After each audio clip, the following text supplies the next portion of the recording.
Tiene que ver con el miedo a la Revolución Cubana.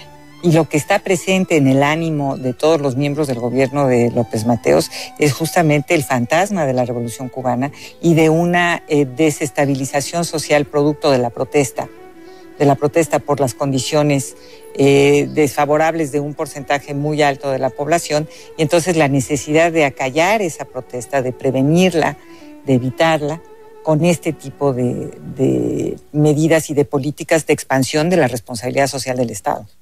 Yo tengo la impresión que la represión del gobierno de López Mateos, por ejemplo, la huelga ferrocarrilera de 59 y incluso el asesinato de Jaramillo, parece que ya nos hablan de otra cosa, de otra manera de solventar el conflicto. Yo creo que sí. En todos los casos, el tratamiento de Ruiz Cortines es singular y muy típico del sistema. Concede prácticamente todos los aumentos salariales que le piden, pero es absolutamente intransigente con la autonomía sindical. Yo quisiera terminar con el final del sexenio de López Mateos. Y tiene que ver con el proceso electoral de López Mateos y la candidatura de Díaz Ordaz y el surgimiento del Frente Electoral del Pueblo, que es una organización que condensa todas estas tradiciones de izquierda, Danzón Palominos, de la CCI, los vínculos del Partido Comunista y todos estos grupos que se unen. Es decir, es la otra modalidad de la lucha que había sido sindical por el reconocimiento de la autonomía sindical y que ahora empieza a participar en los procesos electorales. El frente es reprimido, tiene muchas represiones, hay mucha violencia, incluso del gobierno de López Mateos al final del periodo, pero lo que es muy interesante es en ese momento la izquierda que estaba en el frente apoya al gobierno de López Mateos en solidaridad con Cuba y posterga toda aquella experiencia del Frente Electoral del Pueblo, que quizás es la primera experiencia importante de la participación de la izquierda en los procesos electorales. Yo creo que el Frente Electoral del Pueblo sufrió un golpe mortal el día en que el general Cárdenas reconoció y aplaudió la candidatura de Gustavo Díaz Ordaz a la presidencia de la República. El sexenio del presidente López Mateos es un sexenio plagado de conflictos. No es únicamente la izquierda la que se moviliza, eso es lo que hace muy rico el sexenio, y es un sexenio que está cargado de experiencia política y de novedades. O sea, hay identidades políticas que se definen al margen del PRI, y lo que es todavía más interesante es que el PRI empieza a ser excluido de la función de solución de conflicto político que era su función central, la razón de ser del PRI. Entonces se van a plantear conflictos con los católicos, con las organizaciones católicas, con los padres de familia. Empiezan a formarse las organizaciones empresariales y estos grupos empresariales ya están manifestando también su desacuerdo con el control de la participación y con el control de la representación. Todo el sexenio está plagado de conflictos en todos los ámbitos de la vida social, en el campo, en los sindicatos, entre las clases medias. Es un México en efervescencia, el México de 1964 que López Mateos le entrega finalmente a Díaz Ordaz. Bueno, pues en este contexto muy agitado de la primera mitad de la década de 1960, debemos terminar. Muchísimas gracias a nuestros invitados, Soledad Loaesa, Ricardo Pozas, Rogelio Hernández, y hasta la próxima.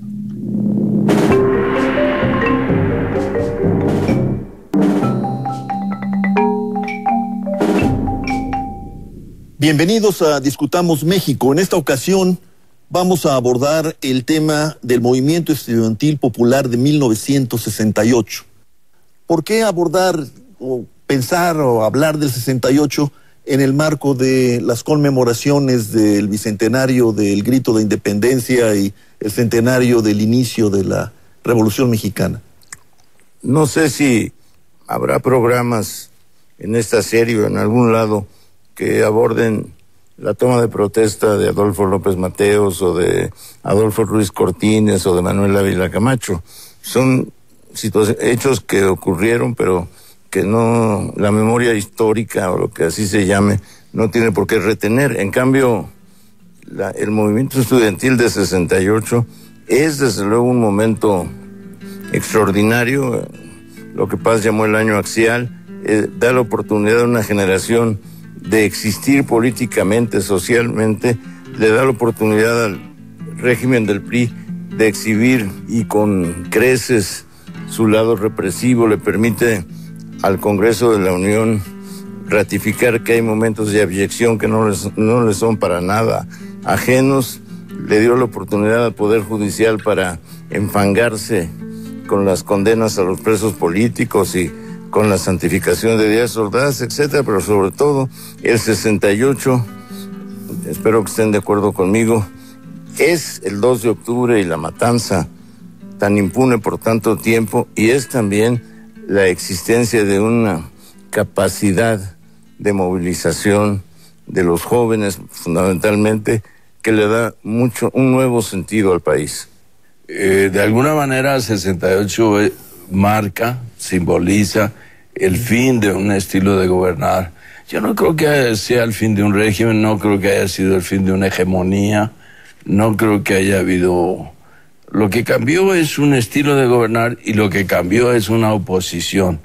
Es decir, las formas de la disidencia se recompusieron a partir de 1968.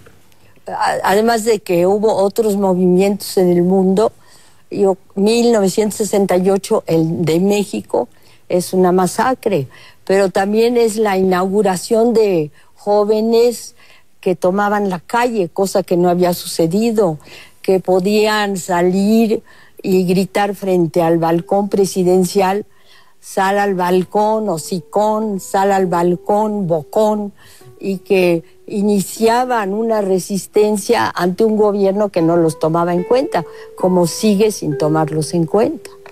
68 está presente en 2010 a través de los protagonistas que sobrevivieron 68.